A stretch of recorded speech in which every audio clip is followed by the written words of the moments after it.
warahmatullahi wabarakatuh. Perkenalkan, nama saya Selvia Marlita, Prodi Sarjana Terapan Keperawatan dan Nurse. Di sini saya akan menjelaskan sedikit materi tentang keperawatan jiwa, yaitu genetika dan hereditas. Jadi tidak seperti penyakit fisik yang terbukti hereditas, misalnya fibrosis kistik, kemudian penyakit Huntington, dan distrofi muskular Duchenne. Jadi asal mula gangguan jiwa ini tidak sesederhana itu. Teori dan studi terkini mengidentifikasikan bahwa beberapa gangguan jiwa dapat dikaitkan dengan gen tertentu dan kombinasi gen. Tetapi sumbernya bukan hanya genetik, faktor non-genetik juga berperan penting. Jadi sampai saat ini, salah satu penemuan yang paling menjanjikan ialah identifikasi dua gen yang terkait dengan penyakit Alzheimer kromosom 14 dan 21. Selanjutnya itu riset terus dilakukan untuk menemukan keterkaitan genetik dengan penyakit yang lain, misalnya skizofrenia dan gangguan mood.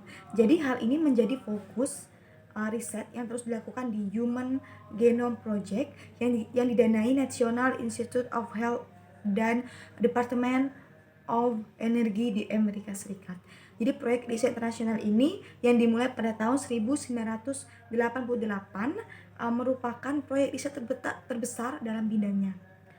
Tujuannya ialah mengidentifikasi semua DNA manusia dan karakteristik manusia serta penyakit yang terkait dengan DNA atau mengodekan.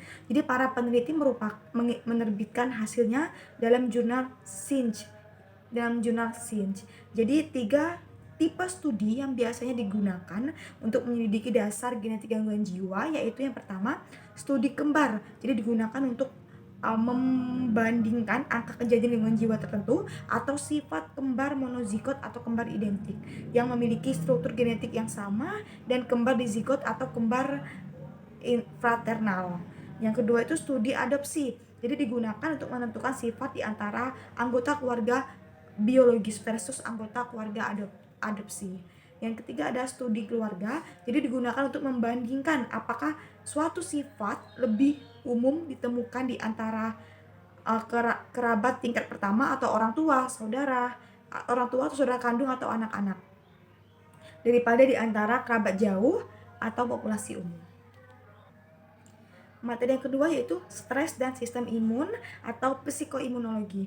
Jadi para peneliti banyak melakukan cara untuk menemukan penyebab gangguan jiwa yang mungkin psikoimunologi. Jadi suatu bidang studi yang relatif baru mempelajari efek stresor psikososial pada sistem imun tubuh. Sistem imun yang terganggu dapat menyebabkan terjadinya berbagai penyakit, khususnya pada populasi yang secara genetik itu sudah beresiko. Jadi sejauh ini upaya untuk mengaitkan stresor spesifik dengan penyakit tertentu itu tidak berhasil. Jadi materi yang ketiga itu ada infeksi sebagai penyebab yang mungkin orang itu gangguan jiwa. Jadi beberapa peneliti berfokus pada infeksi sebagai penyebab gangguan jiwa. Kebanyakan studi yang menggunakan teori virus berfokus pada skizofrenia. Tapi sejauh ini tidak ada yang memberi bukti spesifik atau bukti yang meyakinkan. Jadi teori yang sedang dikembangkan ini diuji meliputi keberadaan virus yang memiliki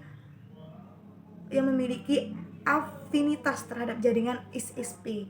Jadi kemungkinan bahwa virus ini sebenarnya dapat mengubah gen manusia dan ibu terpapar virus selama perkembangan sistem saraf janin yang kritis. Jadi Susan Swedo, kepala bagian pediatrik dan mengembangkan neuropsychiatry di National Institute of Mental Health, jadi telah mempelajari hubungan bakteri Streptococcus dan gangguan obsesif kompulsif atau obsessive compulsive disorder OCD. Jadi pada anak-anak. Di dalam studi pada 28 anak penderita OCD tahun 1999, Swedo mengganti plasma darah mereka yang mengandung antibodi Streptococcus kadar tinggi dengan plasma donor yang sehat dalam 1 bulan. Jadi insidensi ini menurun sebesar 50% dan gejala OCD lain berkurang sebesar 60%. Studi seperti ini terkesan menjanjikan dalam menemukan kaitan antara infeksi dan gangguan jiwa.